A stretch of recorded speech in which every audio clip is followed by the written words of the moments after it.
12వ అధ్యాయము, దానియేలు గ్రంథము 12వ అధ్యాయము 12వ వాక్యములో మనము చూద్దాం. ఇక్కడ మొదటిగా మనము చెప్పడము మర్చిపోయాము.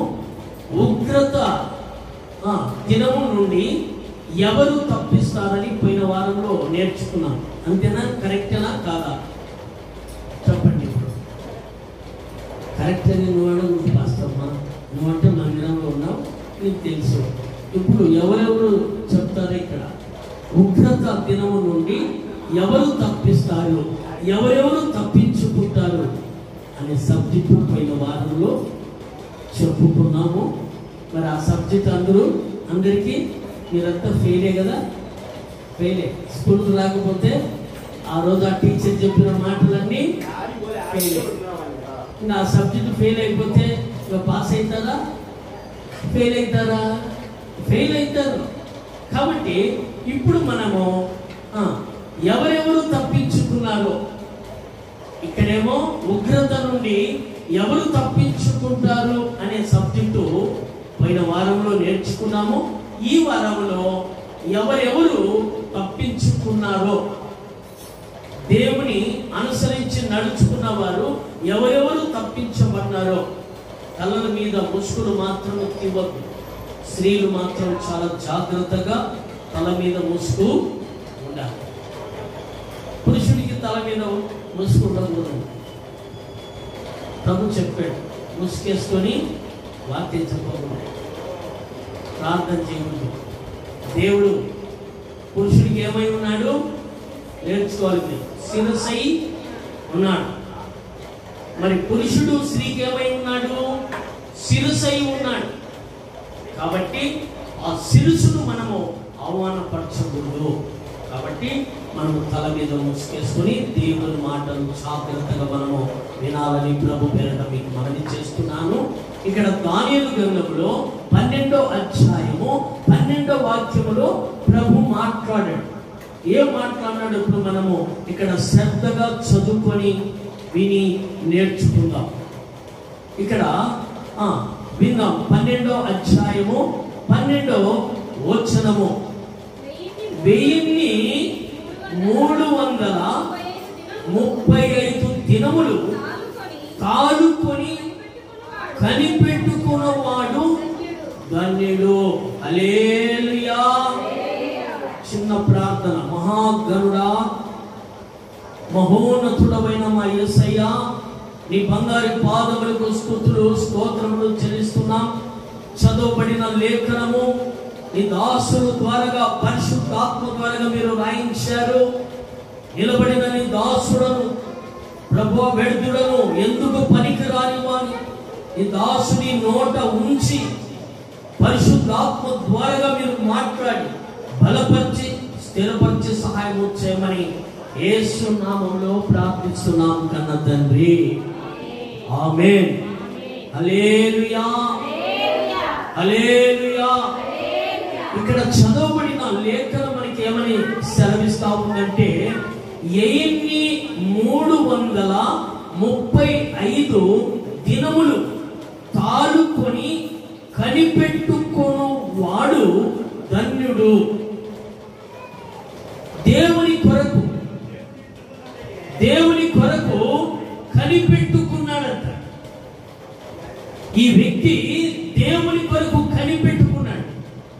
మనము ప్రార్థన చేస్తూ ఉంటాం, చిన్న ప్రార్థన చేస్తూ ఉండి మాకు దేవుడు ఏం మేలు చేయలేదే, దేవుడు ఏం దీవెనీయలేదే, మేము ఇంత మందిరానికి పోతున్నాం, చిల్లర మార్చి చందాలు ఇస్తున్నాం, కానుకలు ఇస్తున్నాం, మరి మాకెందుకు జరగలేదు, మాకెందుకు దేవుడు కాపాడలేదు, దేవుడు ఎందుకు మాకు తోడుగా లేడు అని మనము కొన్ని విషయాలలో ఆలోచన చేస్తూ ఉంటాం. ఇక్కడ భక్తుడు అంటున్నాడు, ఎన్ని దినాలు తాలుకున్నాడంట? 335 దినములు తాలుకున్నాడంట.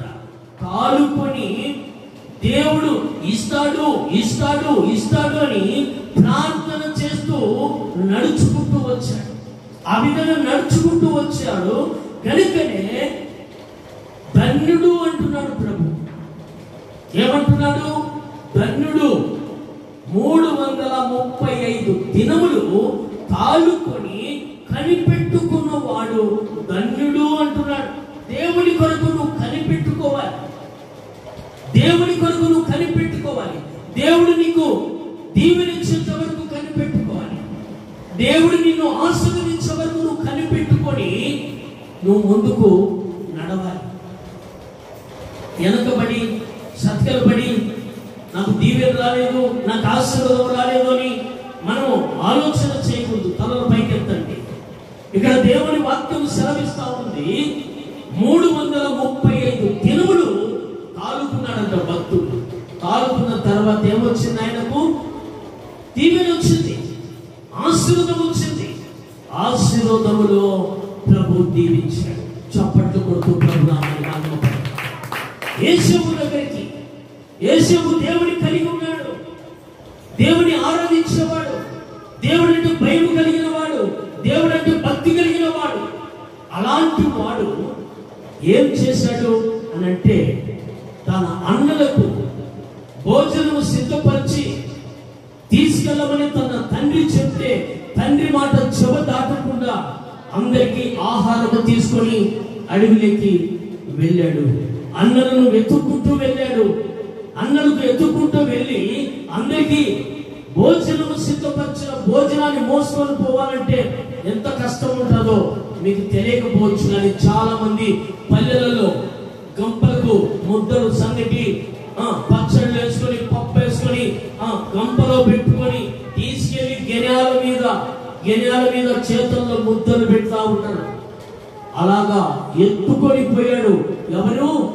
యేషవు ఎత్తుకొని వెళ్ళాడు. ఎత్తుకొని పోయి తన అన్నగారికి ఆహారం పెడితే ఆహారము తిని ఏం చేశారు? యేషవును గుంటలో పడేశారు. బాగా వినండి. తిన్న అన్నగారే, సొంత అన్నగారే, రక్తం పంచుకొని పుట్టిన అన్నగారే ఏం చేశారు? గుంటలో పడేశారు. గుంటలో పడేసి చంపేద్దామని, రాళ్ళతో కొడదామని రాళ్ళు విసిరేటప్పుడు ఒకరికి దేవుడు ప్రేమను పుట్టిస్తే ఆ వ్యక్తి ఏం చేశాడు అంటే, వాని చంపడము మనకెందుకు, పాపము, వాని ఎక్కడికైనా అమ్మేస్తే మనకు డబ్బులు వస్తాయని ఏం చేశారు? ఐగుప్తుకు అమ్మేశారు. అమ్మేస్తే కొనుక్కొని పోయిన వాళ్ళు ఊరుకుంటారా? బానిసుడుగా కొనుక్కపోయిన వాళ్ళు ఊరిక పెడతారా? వాళ్ళ ఇష్టం వచ్చినట్టు ఎట్టి చాకరి పనులు చేపించారు. మరి నేను దేవుని కలిగి ఉన్నానే, నేను దేవుని ఆరాధిస్తున్నానే, దేవుని నేను గణపరుస్తున్నానే, నాకేంది శ్రమ? గుంటలో పడిపోయాను, తర్వాత ఐగుప్తుకు అమ్మబడాను, బానిసుడిగా నేను పని చేస్తున్నాను, దేవుడు ఎక్కడున్నాడని అడిగాడా? అడగలేదు. దేవుని మాత్రము చిన్న మాట కూడా కనలేదు, నాకు దేవుడు లేడని. కానీ దేవుడు నాకు తోడుగా ఉన్నాడు, ఆయన నడిపించే మార్గం నాకు ఇది, నేను ఈ విధంగా నేర్చుకుంటే, నేను ఈ విధంగా నడుచుకుంటే నేను ఆశీర్వదించబడతానని ఆలోచన చేసిన వాడు యేషవు. ఆ విధంగా నడిచాడు. తర్వాత ఏమైందంటే, అక్కడున్న రాజు భార్య తప్పు చేయమని యేషవును పట్టుకుంటే, నేను పాపము చేయను, నా దేవుడు పరిశుద్ధుడు, ఆయన్ను కలిగి ఉన్న నేను పాపము చేయనని తన వస్త్రము కూడా వదిలిపెట్టి పారిపోయాడు. పాపాన్ని చూసి పారిపోయిన తర్వాత రాణి రాజుకు చెప్పి జైల్లో వేయించింది. జైల్లో వేచి హింసించిన దేవుడు నాకు తోడున్నాడు, నన్ను నడిపించే మార్గం ఇదే, నేను పరలోక రాజ్యానికి చేరాలంటే ఇదే మార్గం అని గమనించిన యేషవు ఆ మార్గంలో నడుచుకుంటూ వెళ్ళాడు.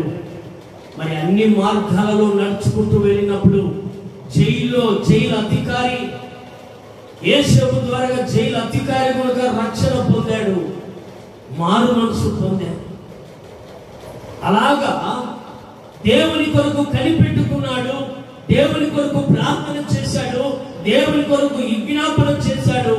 దేవుని ద్వారాగా కృప పొందుకున్నాడు. ఐగుప్తుకే ఏం చేశాడు ప్రభు? ఐగుప్తుకి ఏం చేశాడు ప్రభు? చక్రవర్తిగా చేశాడు. చప్పట్లు కొట్టు ప్రభునామని మహిమపడగా. ఐగుప్తుకే చక్రవర్తిగా చేశాడు. రాజు తర్వాత రాజుగా చేశాడు యేషూబు. ఈరోజు దేవుని బిడ్డలమైన మనము దేవుని కొరకును కనిపెట్టుకొని దేవుని కొరకును నిలబడితే దేవుడు నిన్ను నీ కుటుంబాన్ని కొనుక యేషూబు కుటుంబం లాగా నీ కుటుంబాన్ని ఆస్వాదించడానికి ఆయన సిద్ధంగా ఉన్నాడు. చప్పట్లు కొడుతూ ప్రభునామని మహిమపడతాం. రోడ్లు ఖాళీగా ఉన్నాయి కదా, హల్లెలూయా చెప్తాం. హల్లెలూయా, దేవునికే మహిమ కలుగును గాక. మరొక మాట చూద్దాం. ఎవరెవరు తప్పించుకున్నారో మత్తయి సువార్త చూద్దాం. మత్తయి సువార్త 3వ అధ్యాయము 7వ వాక్యము చూద్దాం. 3:7 చూద్దాం.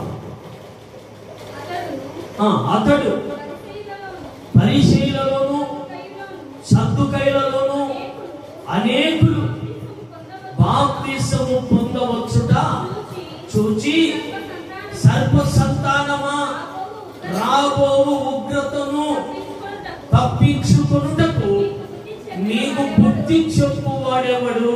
హల్లెలూయా. ఇక్కడ దేవుని వాక్యం ఏమని సెలవిస్తా ఉందంటే, బాప్తిసమిస్తున్న యోహాను బాప్తిసమిస్తున్నాడు. యోహాను యోర్దాను నదిలో బాప్తిసమిస్తున్నాడు. బాగా వినండి సహోదరి సహోదరులారా, దేవుని బిడ్డలమైన మనము ఇక్కడ బాప్తిసాలు జరుగుతున్నాయి. యోహాను భక్తుడు బాప్తిసాలు ఇస్తా ఉన్నాడు.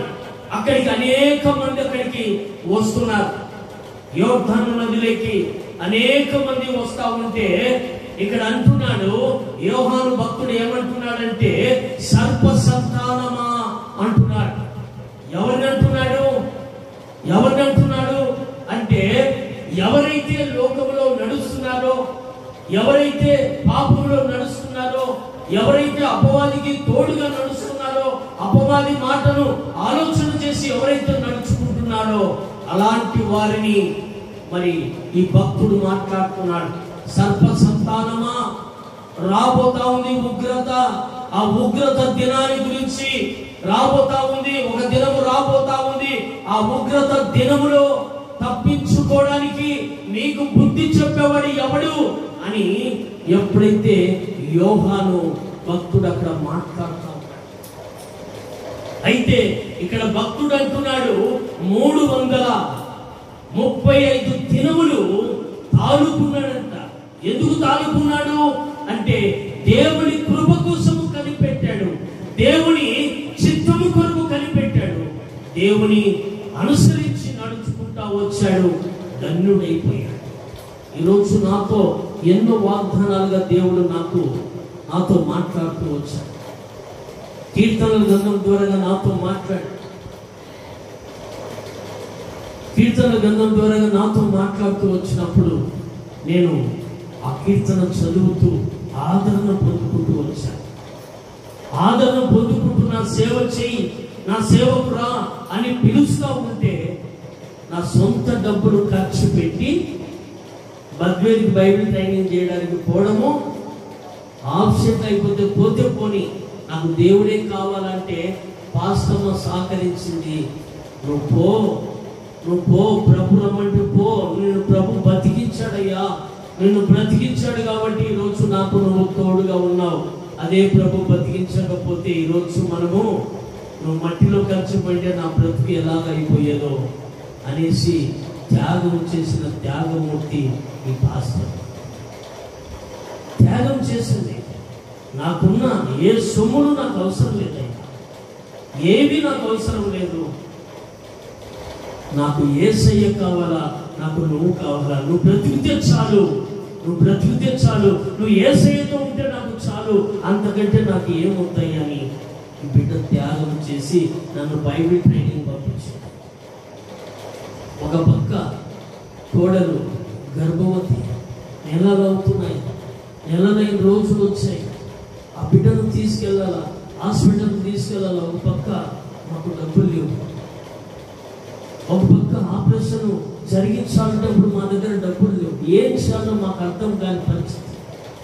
అట్లాంటప్పుడు ఫోన్ చేస్తే నా ప్రభు 2 పక్కల నుంచి ద్వారాలు తెరిచాడు. ఒక పక్క నుంచి 20,000, ఒక పక్క నుంచి 20,000 ప్రభు పంపిస్తే అక్కడ 60,000 ఖర్చు. అన్ప్రదీప్గా 60,000 ఖర్చు అయింది ఆ బిడ్డ. ఎందుకు ఈ మాటలు చెప్తున్నానంటే దేవుని కొరకు కనిపెట్టుకోవాలి. మాకు మేలు చేయలేదే, మేము సంతోషంగా ఉండలేదే, మేము ఆనందంగా ఉండలేదని ఆలోచన చేయవద్దు. కానీ దేవుని కొరకు నువ్వు కనిపెట్టుకుంటే నీ కన్నీరు తుడిచి నీ కన్నీటిని నాటకముగా మార్చి నా ప్రభు నిన్ను ఆశీర్వాదములకు నడిపిస్తాడు. అలాంటి గొప్ప ప్రభు మన ప్రభు, గొప్ప ప్రభు మన ప్రభు. అక్కడ మేము అనంతపురం పోతే అక్కడ ఉన్న జనాలు చూస్తే పెళ్లికి వచ్చిన జనాలు అంతమంది ఉన్నారు, ఎంగేజ్మెంట్కి వచ్చిన జనాలు అంతా ఉన్నారు. అక్కడ నన్ను పాస్టర్ను తీసుకెళ్ళి అక్కడ వాళ్ళందరికీ ప్రార్థనలు చేపిస్తుంటే అక్కడున్న 2 భార్య భర్తలుగా పాస్టర్లు వచ్చారు, పాస్టమ్మ గారు వచ్చారు. పాస్టమ్మ గారిని చూస్తే ఒక్కొక్కరికి 3 జంపు తల ఇంటికలు ఉంటే వాటికంటే జంపుగా పూలు ఉన్నాయి. వాటికంటే చెవులు ఇంతుంటే చెవుల కంటే జంపుగా జాలర్లు పెట్టారు. ఈ బంగారియో ఇత్తలియో మాకు తెలియదు. ఇవన్నీ ఉన్నా పాస్టమ్మ గారు ఈ పాస్టమ్మను చూసి ఆ ఏరియాలో కనపడకుండా వెళ్ళిపోయారు. అక్కడ ప్రార్థన చేస్తూ ఉంటే పాస్టర్లు కూడా కిందికి వెళ్ళిపోయారు. అక్కడ లేరు ఆ ఏరియాలో. అక్కడ నన్ను పాస్టమ్మను తీసుకెళ్ళి అందరికీ ప్రార్థనలు చేపిస్తూ ఉంటే నా ప్రభు అక్కడ గణపరిచాడు. ఏ విధంగా గణపరిచాడంటే ఏమి అభిషేకము పొందిన దైవజనురాలని గొప్ప స్వరములతో అక్కడ చెప్తున్నప్పుడు ఆ మాటలు విని నేను ప్రభుని ఎంతగానో కనపరుచుకోవచ్చు. ప్రభు కొరకు మీరు కనిపెట్టుకోవాలి. ప్రభు కొరకు నువ్వు కనిపెట్టుకొని నువ్వు ప్రార్థన చేస్తే నా ప్రార్థన ప్రభు విని ఈరోజు ఆశీర్వాదంలో నడిపిస్తున్నాడు. ఆ విధంగా నిన్ను నీ కుటుంబాన్ని ఆశీర్వాదంలో నడిపించాలని నేను కోరుకుంటున్నాను. కాబట్టి మనం ఏం చేయాలి? దేవుని కొరకు కనిపెట్టుకున్న వాళ్ళమై ఉండాలి. ఇక్కడ భక్తుడు కనిపెట్టుకున్నాడు. రాజు తర్వాత రాజు అయిపోయాడు. ఇక్కడ బాప్తిసము పొందకుండా సర్పసంతానముగా నడుస్తున్న వ్యక్తులకు గద్దించినప్పుడు బాప్తిసాలు పొంది మారు మనసు పొంది పాప క్షమాపణలు ఎప్పుడైతే పొందుకుంటారో అపవాది చేతుల నుంచి, అపవాది కపంద హస్తాల నుంచి ప్రభు విడిపించి, ఆ ఇనుప కొలిమిలో నుంచి విడిపించి మిమ్మల్ని గొప్ప వాళ్ళుగా చేసి ప్రభు నడిపిస్తారు. మరొక మాట అక్కడ చూద్దామా? మత్తయి సువార్త 24వ అధ్యాయము త్వరగా చూద్దాం. నా మాటలు త్వరగా 12కి చేద్దాం. ఇబ్బంది ఏం లేదు. 12కి చేద్దాము. 24 మత్తయి సువార్త 24వ అధ్యాయము 37వ వాక్యము చూద్దాం. 24:37 నోవాహు దినములు ఎలాగుండెనో మనిషి కుమారుని రాకడను అలాగనే ఉండు. చప్పట్లు కొడుతూ ప్రభునామని మహిమపడదాం. ఇక్కడ నోవాహును చూపించాడు. దేవుడు నోవాహును చూపించాడు. నోవాహుకు ఎంతమంది కొడుకులు? 3 కొడుకులు. నోవాహుకు 3 కొడుకులు. 3 కొడుకులకు పెళ్లిళ్ళైతే 3 కోడళ్ళు. మరి నోవాహు భార్య 2. మరి నోవాహు కొడుకులు 3 అయితే 3కి వివాహాలైనాయి. మరి వారికి 3కి వివాహాలైనప్పుడు ఎంతమంది అయినారు? అక్కడ నోవాహు కుటుంబం 8 మంది అయ్యారు. అయితే స్త్రీల పేరు ఇక్కడ రాయించలేదు, కానీ పురుషుల పేరు రాయించాడు. నోవాహు కొడుకులు పెద్దవాడు సేము, హాము, హేపెతు. ఈ 3 కొడుకులు. ఈ 3 కొడుకులకు 3 కోడళ్ళు 8 మంది ఉంటే నోవాహుతో దేవుడు చెప్పాడు. ఏమని చెప్పాడంటే ఇక్కడ 40 రోజులు ప్రచండ వర్షమును నేను కురిపించబోతున్నాను. బాగా వినండి. 40 రోజులు ప్రచండ వర్షము నేను కురిపించబోతున్నాను. నీవు నీ కుటుంబము రక్షింపబడిన బిడ్డలు కనుక మీరు నేను చెప్తున్నాను, మీరు ఒక మాను నేను చెప్తున్నాను, స్థితి స్థారపు మానును దాన్ని కొట్టుకొని వచ్చి దాన్ని చక్కలుగా తయారు చేసి ఒక ఓడను సిద్ధము చేసుకోండి. నేను 40 రోజులు ప్రచండ వర్షమును నేను కురిపించబోతున్నాను. మిద్దెలైనా ఉండవు, మేడలైనా ఉండవు, చెట్టైనా ఉండదు, పుట్టైనా ఉండదు, ఏ ఒక్కటి ఉండదని దేవుడు నోవాహుతో పిలిచి చెప్పాడు. నోవాహుతో ఎప్పుడైతే పిలిచి చెప్పాడో, నోవాహు వృద్ధాప్యంలో ఉన్నాడు, ముసలివాడుగా ఉన్నాడు. నోవాహు భార్య ముసలాముగా ఉంది. ఉన్నప్పటికైనా వారిద్దరూ కలిసి కొడుకులను కోడలను అందరినీ తీసుకెళ్లి ఆ మాను కొట్టుకొని ఆ మాను మోసుకొచ్చుకొని, అది శ్రమ ఉంటుందా ఉండదా? మాను నరకాల, నరికిన మానును తీసుకొచ్చుకోవాలి, చెక్కలుగా తయారు చేయాలి, చెక్కలుగా తయారు చేసి ఓడను కట్టాలి. ఓడను తయారు చేసుకుంటూ వచ్చారు. ఓడను తయారు చేసుకుంటూ వస్తుంటే చాలా మంది ఉంటారు కదా, చాలా మంది ఇడు తిక్కోడు, ఇడు ఎర్రోడు, ఇడు తిక్కుడు, ఇడు ఎర్రోడు, ఈమె తిక్కది, ఈమె ఎర్రిది. ఎక్కడ దేవుడు చెప్పాడు, ఎక్కడ వీళ్ళు విన్నారు అని చాలా మంది అంటా ఉంటారు కదా. నేనైతే దేవుడు చెప్పాడంటే మనస్ఫూర్తిగా నమ్ముతాను. మీరు ఎంతమంది నమ్ముతారో మీ హృదయాల మీద చేతులు పెట్టుకొని చెప్పండి. దేవుడు చెప్పాడు అని అంటే మేము నమ్ముతామయ్యా అన్న వాళ్ళంతా హృదయం మీద చేపెట్టి చెప్పండి. ఎప్పుడైతే దేవుడు చెప్పాడంటే ఊరికే చెప్పడు. ఆయన ఊరికే చెప్పడు. నీ కుటుంబాన్ని ఆశీర్వదించడానికే చెప్తాడు, నీ కుటుంబాన్ని దీవించడానికి ఆయన చెప్తాడు. కానీ మరొక మాట దేవుడు చెప్పేవాడు కాదు. చెప్పాడా ఆ మాటను నెరవేర్చేంత వరకు, నెరవేర్పులోకి నీ జీవితంలోకి వచ్చేంత వరకు ఆయన మాత్రం నిన్ను వదిలిపెట్టాడు. నోవాహుతో చెప్పాడు, నువ్వు ఓడను సిద్ధము చేయి, ఆ ఓడలో అర్రలు పెట్టు, ఓడను తయారు చేసినప్పుడు కీలు పుయ్యి అని చెప్పి ఎప్పుడైతే ఓడను సిద్ధము చేయమన్నాడో, చేసిన తర్వాత పలానా పక్క కిటికీ పెట్టు, పలానా పక్క వాకిలి పెట్టు, ఇంత పొడుగు ఉండాలి, ఇంత వెడల్పు ఉండాలి, ఇంత ఎత్తు ఉండాలని ప్రభు చెప్పిన ప్రకారంగా, కొలతల ప్రకారంగా ఎవరు చేశారు? నోవాహు చేశాడు. కాబట్టి ఈరోజు నోవాహు కుటుంబము ఈరోజు భూమి మీద ఉంది, వారి సంతానం ఈ భూమి మీద ఉంది. చప్పట్లు కొడుతూ ప్రభు నామాన్ని మహిమపరుస్తాం. నోవాహు కుటుంబములో ఎంత వెలుగుందంటే దేవుని వెలుగుంది నోవాహు కుటుంబములో. అందుకు నోవాహు దేవుడు చెప్పిన ప్రకారంగా నోవాహు నడుచుకున్నాడు. తన భార్య నడుచుకుంది. కొంతమంది భార్య మందిరానికి నడుచుకుంటే భర్త మందిరానికి నడుచుకోడు, భర్త మందిరానికి నడుచుకుంటే భార్య మందిరానికి నడుచుకోరు, పిల్లలు మందిరానికి నడుచుకుంటే తల్లిదండ్రుల మందిరానికి నడుచుకోరు, తల్లిదండ్రుల మందిరానికి నడుచుకుంటే పిల్లల మందిరానికి నడుచుకోరు.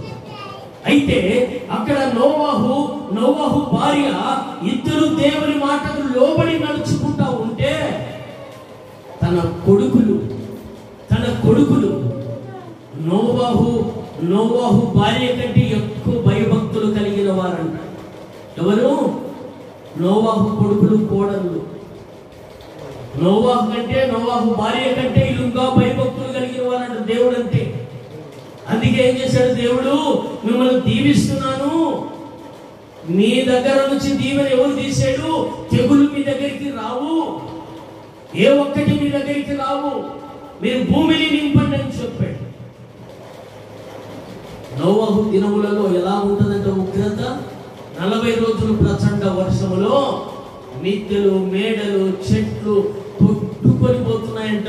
అప్పుడు పిలుస్తున్నారంట, నోవాహు తాత నోవహు తాత అంటే నోవహు తాత ఏం పలుకుతాడు?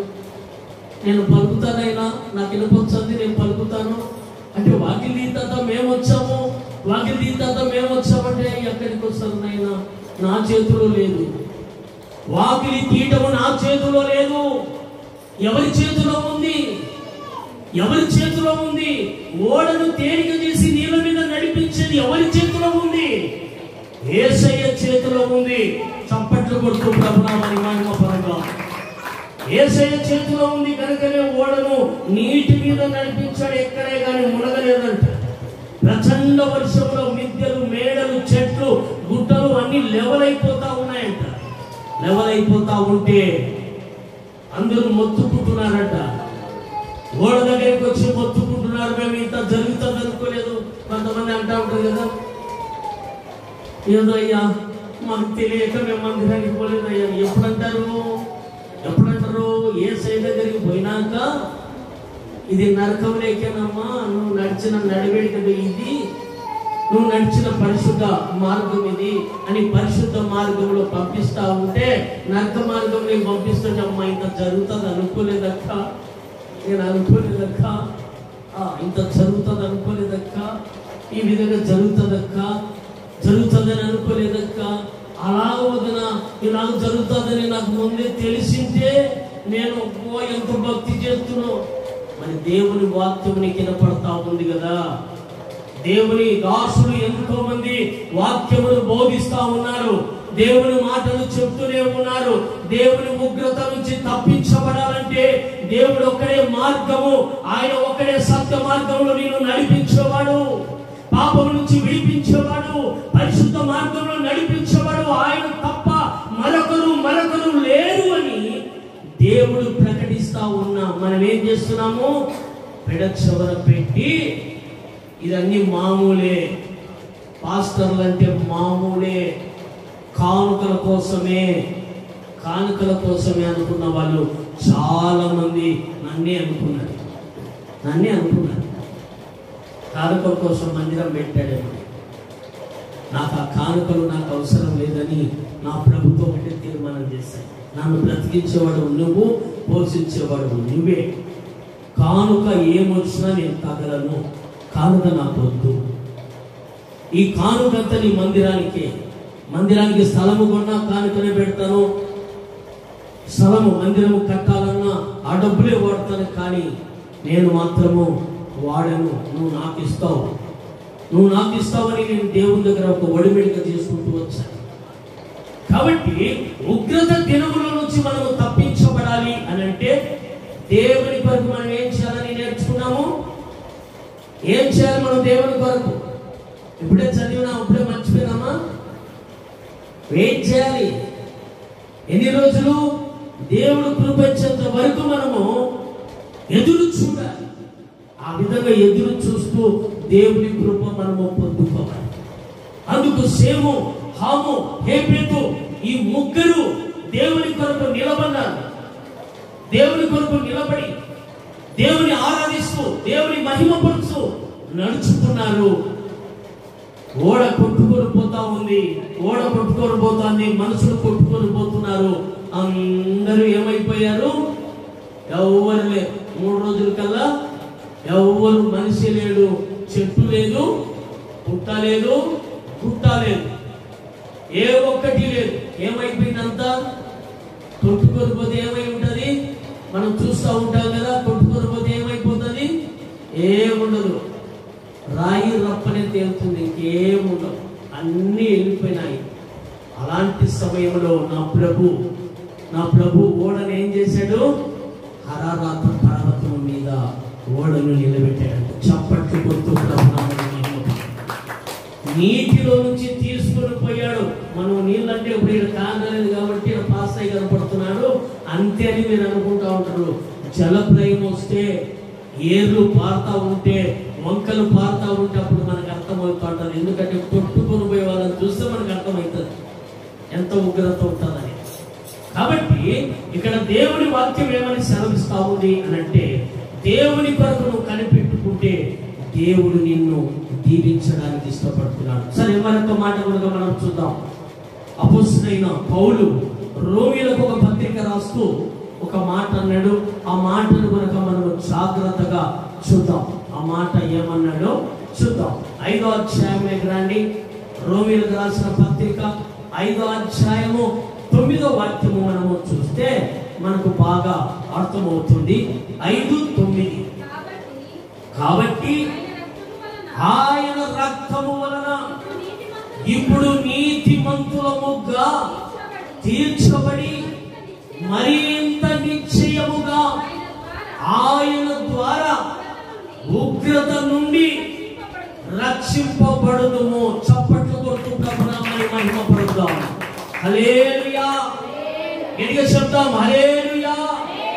ఇక్కడ దేవుని వాక్యం ఏమని సెలవిస్తా ఉందంటే, యేసయ్య రక్తము చేత మనము మరింత మనకేమొచ్చింది అంటున్నాడు ఇక్కడ భక్తుడు. కాబట్టి ఆయన రక్తము వలన ఇప్పుడు నీతిమంతులముగా తీర్చబడతామట. ఎవరి రక్తము చేత? యేసయ్య రక్తము చేత. ఎందుకంటే ఆయన నీతిమంతుడు. ప్రభు నీతిమంతుడు, న్యాయవంతుడు. కనుక నువ్వు అన్యాయం చేసినా, నువ్వు అక్రమము చేసినా ఆయన నిన్ను నీతి మార్గంలో నడిపించడానికి కోసమే ఆయన ఈ లోకానికి వచ్చాడు. నేను అక్రమం చేసి నేను బ్రతుకుతా ఉన్నాను. నీ గురించి చెప్పను, నా గురించి చెప్తా.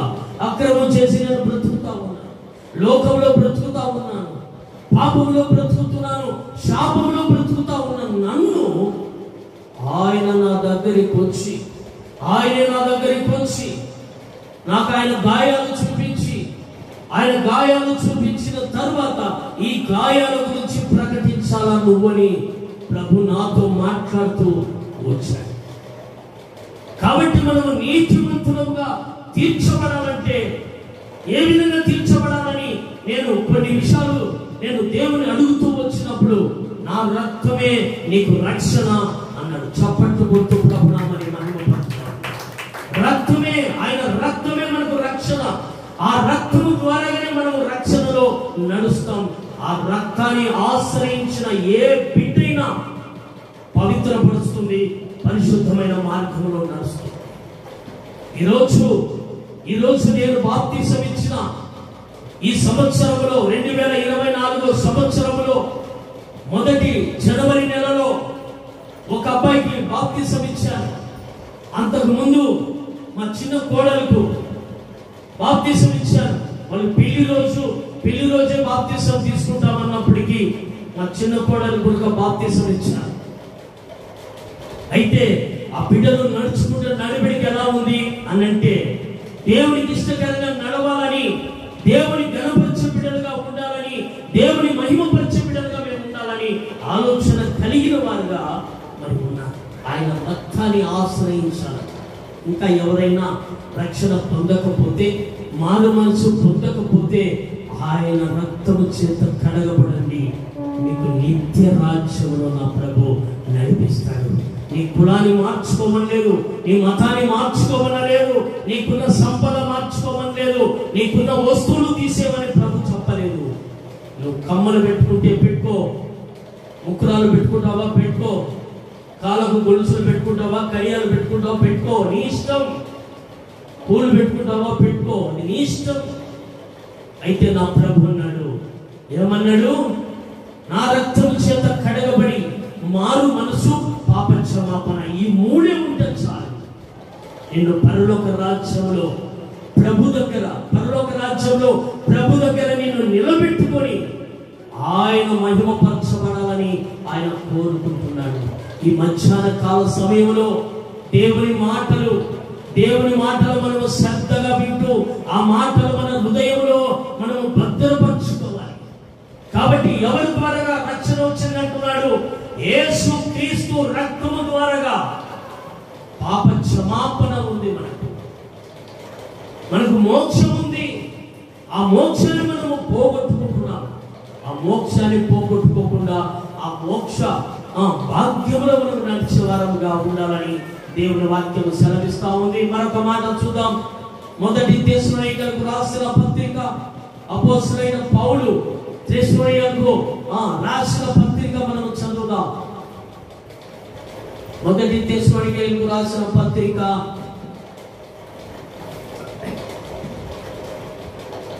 5వ అధ్యాయము 9వ వాక్యము చూద్దాం. 5:9. ఎందుకనగా మన ప్రభువైన యేసుక్రీస్తు ద్వారా రక్షణ పొందుటకే దేవుడు మనలను నియమించను గాని ఉగ్రత పాలగుటకు నియమింపలేదు. హల్లెలూయా.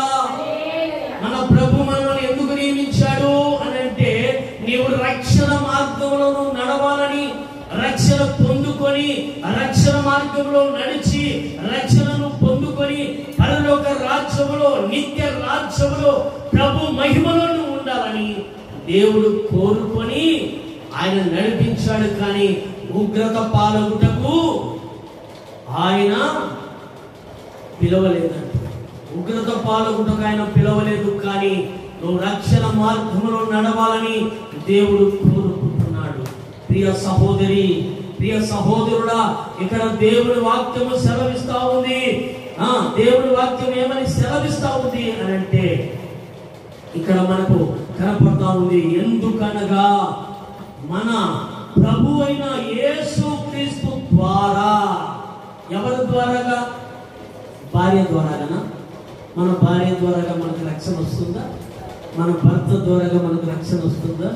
మరి మన పిల్లల ద్వారాగా ఉన్న రక్షణ వస్తుందా? మన బంధువుల ద్వారాగా రక్షణ రాని వాళ్ళ గురించి ఎక్కువ మనము ఏం చేస్తాము? ప్రాముఖ్యత ఇస్తూ ఉంటాం. బంధువులు రాగానే చికెన్ తెప్పం, బంధువులు రాగానే చికెన్ ఏం వాళ్ళు అంటున్నది అక్కడ తిని చచ్చింటారా? ఏంది వాళ్ళు తినకోకుండా పసుకుంటారా?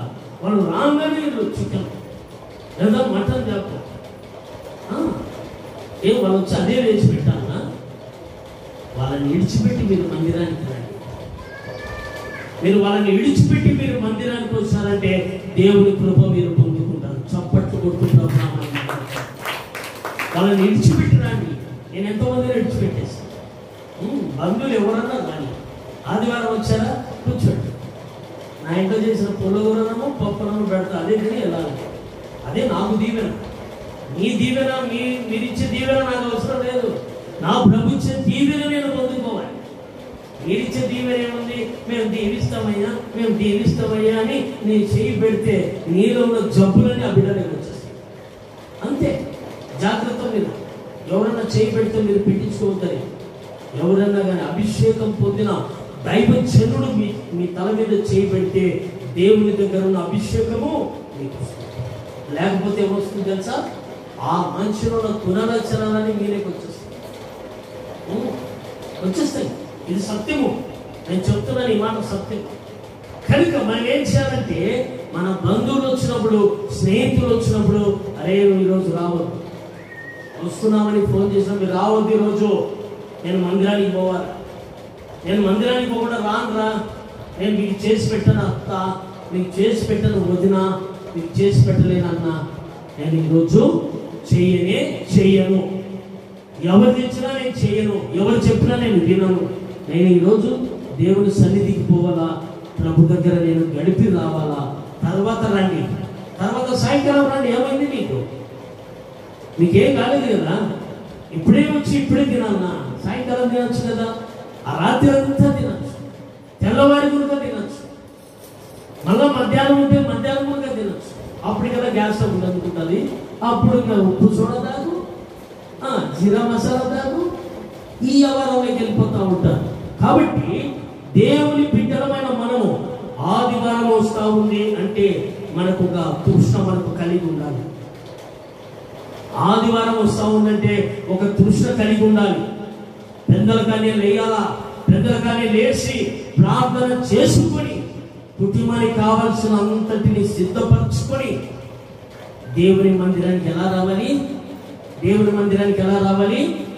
ఉపవాసం ఉండి దేవుని సన్నిధికి రావాలి. నేను ఎందుకు రమ్మంటున్నాను ఉపవాసం ఉండంటే, ఎటువంటి తెగులైనా సరే, ఎటువంటి మొండి దయ్యాలైనా సరే, మొండి దీర్ఘవ్యాధి, మొండి రోగాలైనా కావచ్చు, నేను ప్రార్థన చేస్తాను, అవి మీ ముందర పరిగెత్తుతూ ఉంటాయి. మధ్యలో కానీ ఆరాధన చేస్తూ ఉంటే ఓ అని వరుసని నేను ఇంకా తగ్గించాల, ఇంకా ఆరాధన జరిగిస్తూనే ఉన్నా. అరిసి పడి మొండి దయ కూడా పారిపోతాయి సునామములు. కాబట్టి ఆ విధంగా మనం నడుచుకోవాలి. అమ్మ రాక వచ్చింది మా చిన్నమ్మ అని ఆ చికెన్ దప్ప కలరై చేసి పెడతాం. ఈ పంచాదులు పెట్టుకొని మందిరానికి వదిలి పెట్టుకుంటూ ఉంటారు. ఒక్కరోజు నువ్వు పాఠము నేర్చుకోకపోతే ఆ పాఠానికి నువ్వు ఫెయిల్ అయిపోయినట్టుగానే పరలోక రాజ్యంలో ప్రభు అడుగుతాడు, ఈ ఆదివారం నీకు ఏం చెప్పాడు, నా దాసుడు ఏం చెప్పాడు, నేను ఉండి అక్కడ మాట్లాడించాను, నా మాటలు ఎవరు శ్రద్ధగా విన్నారని అక్కడ దేవుడు నిన్ను అడుగుతాడు. లెక్క రాసి పెట్టింటాడు. ఈరోజు ఎంత తారీఖు? 11వ తారీఖు 8వ నెల 2024 సంవత్సరము. ఈ లెక్క నన్ను అడుగుతాడు, మిమ్మల్ని అడుగుతాడు. పరలోక రాజ్యంలో రాసి పెట్టింటాడు. నా మాటలు నా దాసుడు ఏ విధంగా చెప్పాడు, నా బిడ్డలు ఏ విధంగా శ్రద్ధగా విన్నారని దేవుడు లెక్క రాసి పెట్టింటాడు. ఆ రోజు దినంలో ఎంతమంది హాజరు కాకపోతే ఆబ్సెంట్ అవుతాయి. ఆబ్సెంటా ప్రజెంటా? పనికి పోకపోతే ఆబ్సెంట్ చేస్తారా? ఇప్పుడు ఉద్యోగమే చేస్తున్నాము, మనం డ్యూటీకి పోతే ఆబ్సెంట్ చేస్తారా, ప్రజెంట్ చేస్తారా? నాకైతే ఆబ్సెంట్ చేస్తారు తల్లి. నేను ఆబ్సెంట్ అని లెక్క చేయను. ఎన్ని ఆబ్సెంట్ అయినా పోనీ అక్కడ నాకేం పని. దానితో అన్నం పెట్టేవాడు ఆయన, నడిపించేవాడు ఆయన. మరి ఆయన కలిగి నేనున్నా. ఆ పని ఉండి ఊడిపోని పెట్టేవాడు ఆయన, తినేవాడిని నేను. పెట్టి ఎంత సంపాదించుకొని మూట కట్టుకున్నాడు. మూట కట్టుకొని ఏం చేశాడు? పోయేటప్పుడు ఉత్త చేతలు పోతున్నాడు. బంగారు చూసి 5 ఏళ్ళకి 5, ఈ చేతికి 5 ఏళ్ళకి 5, మెడకు బంగారు 3-4 గంటలంట. ఎంతవరకు? కడుపు వరకు దండలే. అన్ని చూశారు. డబ్బు చూస్తే మస్తుగా ఉంది, పరుపు నిండాకు డబ్బే. ఆయన చనిపోయినాక చూస్తే మొత్తం ఇంత డబ్బేనండి. ఇంతంత కట్టలు పేర్చాడు. పోతాడు. ఏం తీసుకుపోయినాడు? సైనికుడు కప్పారంట. సైనికుడు ఏమైనా పనికి వచ్చింది? అది పనికి రాని గుడ్డ కప్పి మనం ఎక్కడికి పంపిస్తారు? మట్టిలోకి పంపిస్తారు. కాబట్టి మనము పరలోక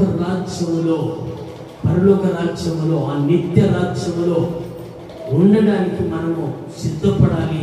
ఆ విధంగా నడుచుకుందాం, ఆ విధంగా దీవెనలు పొందుకుందాం. ఎందుకంటే యేసయ్య రక్తము చేత మనము కడగబడాలి. మొదటి మాట ఏమని నేర్చుకున్నాం మనము? ఉగ్రతలో నుంచి ఎవరు తప్పించబడతారని దానియేలు గ్రంథము 12:12లో మనము నేర్చుకుంటా వచ్చాం. దేవుని కొరకు ఎదురు చూశాడు, దేవుని కొరకు ఎదురు చూసి కృప పొందుకున్నాడు. మరి రెండో వ్యక్తి ఏం చేశాడు? ఉగ్రతలో నుంచి తప్పించబడ్డాడు. కాబట్టి మూడో వ్యక్తిగా మరి మత్తయి సువార్త 24:37-39లో మనం యేసయ్య రక్తము చేత మనకు రక్షణ ఉందని మనం నేర్చుకుంటూ వచ్చాం. రోమా 5:9లో యేసుక్రీస్తు రక్తము ద్వారా మనకు రక్షణ ఉందని నేర్చుకుంటూ వచ్చాం. ఐదోదిగా తెస్సలోనికీయులకు రాసిన పత్రిక, దేవుడు ఉగ్రత పాలగుటకు మనము పిలవలేదు, కానీ రక్షణలోకి నడవడానికి మనము ప్రభు పిలిచాడని మనము నేర్చుకుంటూ వచ్చాం. కాబట్టి దేవుడి మాటలు దీవించి ఆశీర్వదించి బలపరచుబడును గాక. ఆమేన్. మిమ్మలను మీ కుటుంబాలను ప్రభు దీవించును గాక. ఆమేన్. హల్లెలూయా. అందరము లేచి నిలబడదాం. అందరము లేచి